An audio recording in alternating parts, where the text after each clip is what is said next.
The final round of the Fab Racing British Minibikes Championship comes from Llandow in South Wales. The road to BSB and MotoGP starts here with riders from just 6 years of age.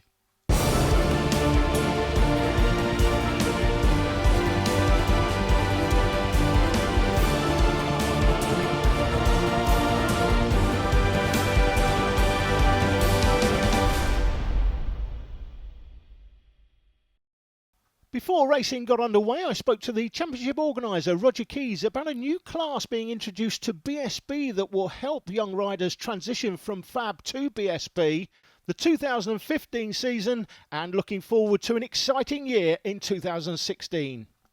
Roger, tell us about the tie-up you've got with BSB and the new class that's being created that we think is going to help the kids to come through from the British Minibikes Championship here.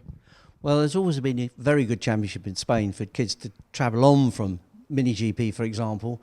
We've been pushing very hard to get something at BSB. And I think finally they've come up with a class, and let's be honest, they came up with the class that will be totally suitable for people to step on, even directly from MiniGP. They're going to use the NSF 250 Honda, which is a proper Grand Prix bike, but you're going to have to run it completely standard. You won't be allowed to tune it, do all sorts of trick bits on it, and it'll be an ideal class. It'll run with MotoStar, so they'll be directly into the MotoStar Championship, which is fully televised, 22 races in the year, absolutely ideal step. What more could they want? I know you're very proud of what you've achieved over the years in the championship. Another fantastic championship this season. A lot of the classes will go down to the wire today. Some of the classes, we've already got the champions, we know who they're going to be.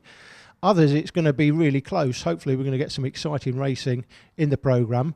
But tell us a little bit about the guys that we've seen this year and the talent that we've seen. We see this every year, of course, but this year, we've seen some amazing talent, in particular, some of the rookies. Yeah, it is quite amazing because some of them have started absolutely from square one and you think, well, they're not very fast at all. All of a sudden, they're up at the front, they're winning, and I'm really looking forward to today to see what's really going to happen because you know and I know that the racing is going to be very good, very exciting. The weather's perfect, it's not too hot, it's not too cold, and they're all going to be pushing really hard. And I can't wait to see who's going to come out on top. And whoever comes out on top, they're going to be future champions, that's for sure. And looking forward to next season, there's some changes afoot. I know you can't say too much at the moment. You're sitting down this week with other parties, but it's looking pretty exciting for next year already. Yeah, very much so. I can't really say too much, but if it all happens, and I think it's 9% sure it will, you're all going to be blown away because it's going to make big, big changes. We'll be using you again, of course, for your fantastic filming because it's been brilliant this year. Lots of good comments. We should be continuing with that, but we're going to be adding to it in many, many ways. So just look forward to that good news. It's coming soon. Grid positions for the first race of the day on your screen now. I can tell you the deal has been signed for 2016. It's very exciting. Going to talk about it during this programme. But Jake, Minimoto Rookies up first and another new man on the front row. Yes, indeed. Beside poleman Emmanuel Brinton, it's Jimmy Parker with Johnson, Abel, Bannister and Taylor in behind. And look at that, Parker's got the best getaway. So through to the first chicane, and he has got the lead on Emmanuel Brinton. So the 8-year-old, hometown Wolverhampton, has got straight into the lead on his first televised race of the 2015 campaign at the last round here at Llandow. What a way to put on a show. Brinton is trying to chase him down, and he's definitely very close. Up into 4th position, that's Josh Bannister. You can tell it's him from the WD-40 colours on the bike, so he's made up a good start as well. Brinton won all 3 races at the last round, don't forget, so he will be out to continue that winning streak as they go down the straight towards the right-hander once again. It's Parker from Brinton, then Johnson, 4th place is Bannister, and 5th is Abel. Indeed, Sean Abel on the 330. Sean was winner, of course, here as he goes through the shot there. He was a winner here of the televised race at round 1. Mason Johnson won the 2 non-televised races that day before he turned the bike over quite famously now. That is Mason Johnson going through the shot, Josh Bannister in behind him.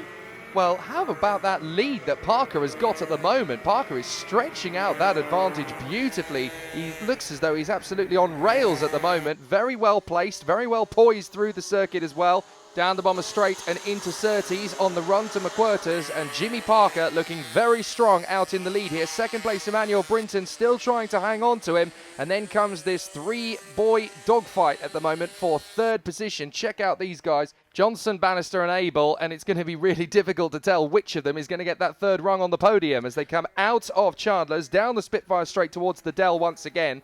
Parker is just disappearing, and that's no ordinary rider he's pulling away from. That's Emmanuel Brinton dropping these three as well. Johnson and Josh Bannister trying to close up on them. Bannister, of course, won 2 races earlier in the year at Wilton Mill, and they're both ahead of Sean Abel. But look at Parker. He's just dropping the field like a cannon. It's quite remarkable, isn't it, that we've had so many different riders in this class this year win comfortably, and when they win comfortably you think, well they're going to be world beaters the rest of the season, nobody's going to get close to them. Jimmy Parker now, he's doing effectively what Josh Bannister did at Wilton Mill earlier in the season. We thought, well, nobody's going to touch Bannister now for the rest of the season. We had Emmanuel Brinton getting the Blatter UK support at Rowra and winning comfortably that day himself. But today we've got Jimmy Parker coming into the championship for the first time. It really does set everything up, doesn't it, for 2016 next year. Saffron Watley there, 6 on track. Now, what I like to see there, Jake, is that she clearly has improved this season.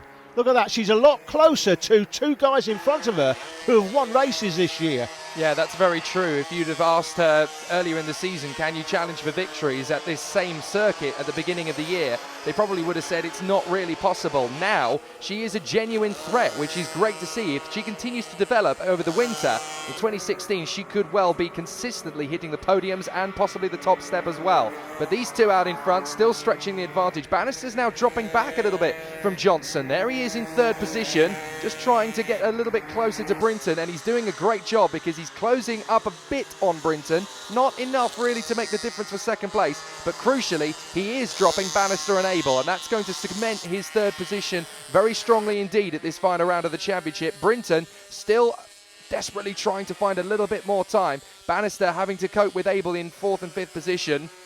Wonderful to see the dynamicism of this championship as they're in 7th position. That's Evan Belford on the 52. But as you say, yes, we've had so many riders hit the front and dominate from round to round. This is not a formula of racing where you can have one person go out and dominate. The Fab Minibikes, particularly in the rookies, absolutely fantastic racing this year. Yeah, it's absolutely amazing that we've had this throughout the season with different riders dominating at different rounds. You would think, I mean, we have had in the pro class potentially, although it looks like it's going to be Josh Watley in the pro class, which is coming up after the break, who's going to take that championship down. In the dry, though, Casey O'Gorman has been pretty untouchable this year when it's been dry conditions like we're seeing today. So I would expect again today Casey O'Gorman to be untouchable in the dry, but I think it's going to be Josh Watley who's going to take the championship. But in this class particularly, we're just getting different people dominating, which is great to see because you never know from round to round who's going to take it. 2 men that have stepped up the attack in the last couple of laps. Emmanuel Brinton has started to stretch out the gap to 3rd position once again, and Josh Bannister has actually got on with it as well. He started to drop Abel as now Evan Belford joined the championship 2 weekends ago, of course, 2 rounds ago I should say, now starting to get onto the tail of Saffron Watley once again, and there's a great little duel between those two for the top 6 position. So let's see how this young man is doing. Well, I can tell you he's absolutely romping away out front. Jimmy Parker has got the measure of this bike on this circuit absolutely perfectly. It's bone dry conditions. The bike is working perfectly to his advantage. No issues at all. And we look back to the battle for the top 6. It's not quite done yet. We move on to the last lap, and it's going very well indeed for Jimmy Parker. Look at that fastest lap time, a minute dead, 0.762. That man is absolutely rocketing around this circuit here at Llandow as he goes into Chandler's for the last time and down onto the Spitfire straight once again. There is no chance at all that Emmanuel Brinton's going to get him today. 1 second a lap quicker than anybody else on the track. Jimmy Parker, his first appearance in the Fab British Minibikes Championship. It won't be his last as he comes through the final turn for the last time, and it is Jimmy Parker that takes the win. What a sensational ride that is from Parker, from lights to flag. He has absolutely dominated here. Second position for Emmanuel Brinton. He comes through in P2. Third position, it is going to be Mason Johnson in front of Josh Bannister and Sean Abel as Bannister puts a lap. I think that's on Cameron Sewell. Outside the top 5, Watley just manages to beat Belford across the line from Stuart Campbell in 8th, Merchant in 9th, Cameron Sewell and Ben Smith rounding out the field. Jimmy, first time at the Fab Racing British Minibikes Championship in the Minimoto Rookie class, and a win, an amazing win as well, comfortable for you. So tell us a little bit about yourself. How long have you been riding for, first of all? A long time. Okay, but first time in the championship and a win today. You're going to be doing the whole championship next season? Yeah. And I guess if the bookmakers are making a book, I guess they make you the bookie's favourite. Do you feel like you're the favourite for next season, or what do you think it's going to take to win the championship next year? Tough. Okay, lots of work to do to win a championship. Obviously, who do you want to thank for your win today? My mum, my dad, and school. Jimmy Parker, the race winner today, but it's Ollie Walker that won the championship with a round to spare, and I spoke to him earlier in the day. Ollie, winner in your first year in the British Minibikes Championship in the Minimoto Rookie class. You've moved up to the Pro class now. You didn't even need to race this weekend, but fantastic season for you. Tell us who you want to thank for all your success this year. I would like to thank Walker Racing, Pro Scaffolding, and my new sponsor in the middle of the season, Hutton's Summer Fruits. Well, Ollie's already moved on to the Minimoto Pro class, and we'll see how he gets on in that race right after the break.